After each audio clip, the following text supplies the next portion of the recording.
रोजा हमारी शान, सजा है दस्तरखान। रमजान सबके लिए रमजान, सबके लिए रमजान, सबके लिए रमजान। बिस्मिल्लाहिर्रहमानिर्रहीम।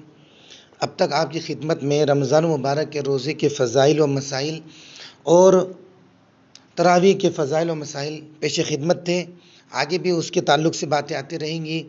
अब जो है बीच में कई लोगों के इसरार की वजह से ज़कात के फ़ज़ाइल मसाइल आपकी खिदमत में पेश किए जा रहे हैं।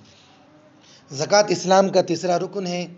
नमाज और रोज़े की तरह ये भी एक फ़र्ज़ इबादत है। कुरान करीम में 82 जगहों पर यानी 82 जगहों पर नमाज के साथ ज़कात का ज़िक्र आया है और तना ज़कात का ज़िक्र उनके अलावा है। इससे अंदाज़ा होता है कि इस्लाम में ज़कात की किस कदर अहमियत है। एक जगह फरमाया गया कुरान करीम में, सूरह लुक़मान की आयत है, हिदायत और रहमत है उन लोगों के लिए जो नमाज कायम करते हैं, ज़कात देते हैं और आखिरत पर यकीन रखते हैं। यही लोग अपने रब की तरफ सही हिदायत पर है और यही लोग फलाह पाने वाले हैं।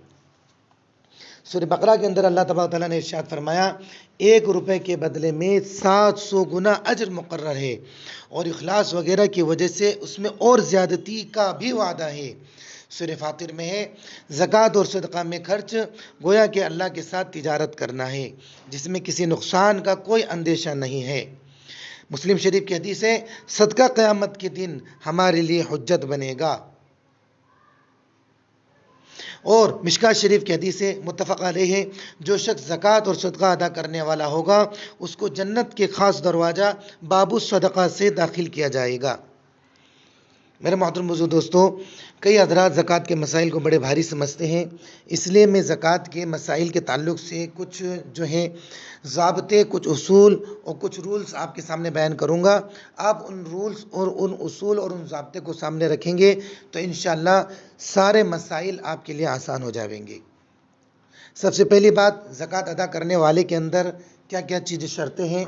नंबर 1, आज़ाद का होना, लिहाजा ग़ुलाम और बांदी पर ज़कात फ़र्ज़ नहीं है।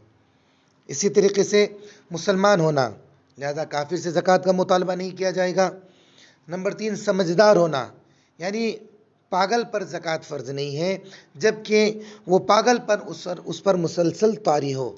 लिहाजा अगर कोई आदमी कभी कभी उसके ऊपर पागलपन तारी होता है तो उससे ज़कात का मुतालबा किया जाएगा। चौथी शर्त, बालिग हो, लिहाजा नाबालिग के ऊपर ज़कात फ़र्ज़ नहीं होगी।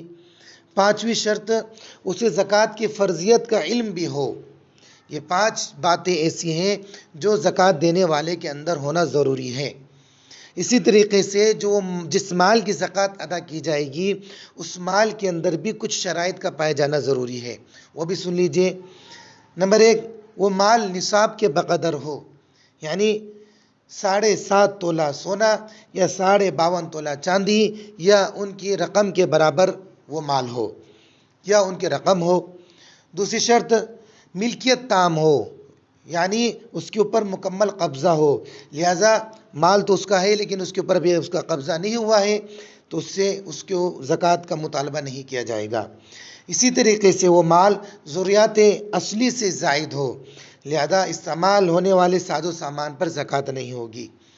चौथी शर्त, वो माल वो निसाब कर्ज़ से खाली हो, यानी या तो उसके ज़िम्मे कर्ज़ ना हो और अगर कर्ज़ है तो कर्ज़ की रकम को उसकी माल से अलग करके जो माल बचा है उसको देखेंगे कि अगर वो निसाब के बक़दर है तो ज़कात अदा हो फ़र्ज़ होगी, वरना ज़कात उसके ज़िम्मे नहीं होगी।